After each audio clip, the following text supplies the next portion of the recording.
સુરતમાં રત્ન કલાકારોની વારે ટેક્સટાઇલ માર્કેટ આવ્યું। હીરા ઉદ્યોગમાં મંદીથી લાખો રત્ન કલાકારો બેકાર થયા છે। 25 થી 45 હજારના પગારમાં રત્ન કલાકારોને રાખશે। ટેક્સટાઇલમાં 1 લાખથી વધુ કારીગરની જરૂર છે। રત્ન કલાકાર છેલ્લા 2 દિવસથી હડતાળ કરી રહ્યા છે, ત્યારે તેના વારે હવે ટેક્સટાઇલના વેપારીઓ આવ્યા છે। અનેક લોકોને રોજીરોટી છીનવાતા નોકરીથી બેકાર બનેલા રત્ન કલાકારો કે જે હવે ટેક્સટાઇલ ઇન્ડસ્ટ્રીઝ સાથે કામ કરશે। 1 લાખથી વધુ કારીગરોની જરૂર છે, જેનો પગાર 25 થી 45 હજાર આપી શકે તેમ છે। જે બેરોજગાર રત્ન કલાકારો છે તેમને રોજીરોટી માટે આહવાન કરી રહ્યા છે ટેક્સટાઇલ ઇન્ડસ્ટ્રીઝ। હાલ ટેક્સટાઇલ ઇન્ડસ્ટ્રીઝને કારીગરની ખૂબ જ જરૂર છે, તો કામ અને પગાર વધારા માટે રત્ન કલાકાર છેલ્લા 2 દિવસથી હડતાળ પર છે। ઉદ્યોગની ભયંકર મંદીએ અનેક રત્ન કલાકારોને બેકાર બનાવ્યા છે। અનેક રત્ન કલાકારોની રોજીરોટી છીનવી છે। ત્યારે આવા રત્ન કલાકારોની વારે સુરતનો ટેક્સટાઇલ ઉદ્યોગ આવ્યો છે અને હવે તે તેમને રોજીરોટી આપવાની ગેરંટી આપી રહ્યો છે। ત્યારે કેટલાક મિલના માલિકો છે તેમની સાથે વાત કરીશું। કઈ રીતના રત્ન કલાકારોને તમે રોજીરોટી આપશો, સહાય કરશો?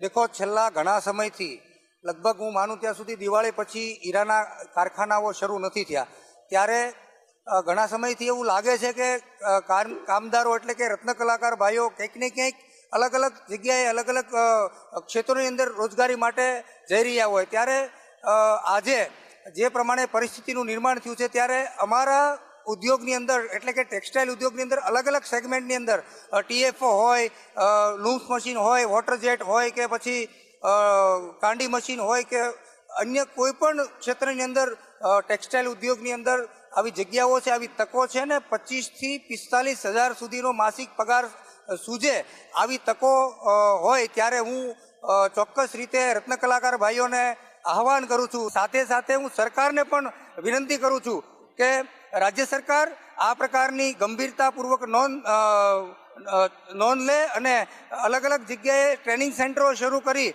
અને રત્ન કલાકાર ભાઈઓને રોજગારી માટે, જે બેરોજગાર બન્યા છે એવા રત્ન કલાકાર ભાઈઓ માટે રોજગારીની તકો જે મળી છે એને અવસરમાં ફેરવે। 4 મહિના તો કારીગરોને અછત રહે છે અને આ ઉદ્યોગ ધીમે ધીમે બહુ વિકાસ કરી રહ્યો છે, તો આમાં એને જગ્યા મળી જશે। ત્યારે ઉનાળાના હિસાબે કારીગરો બહુ ઓછા હોય, દેશમાં વયા જાય, તો અહીંયા જગ્યા અત્યારે ઘણી છે અને ઘણો ઇન્ડસ્ટ્રીયલમાં ઘણો વિકાસ પણ થાય છે અને નવા નવા ઉદ્યોગો રોજને રોજ નવા નવા ઉદ્યોગો અત્યારે સ્થાપિત થાય છે, તો અત્યારે જગ્યા ઘણી મળી રહે છે।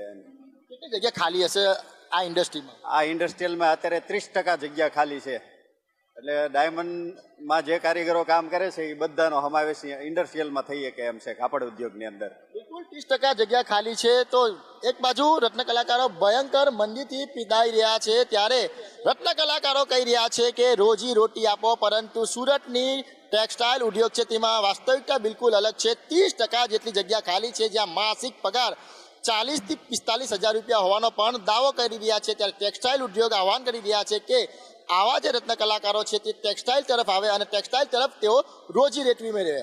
કેમેરા પર્સન અજીત પટેલ સાથે મનીષ પરમાર, સંદેશ ન્યૂઝ, સુરત।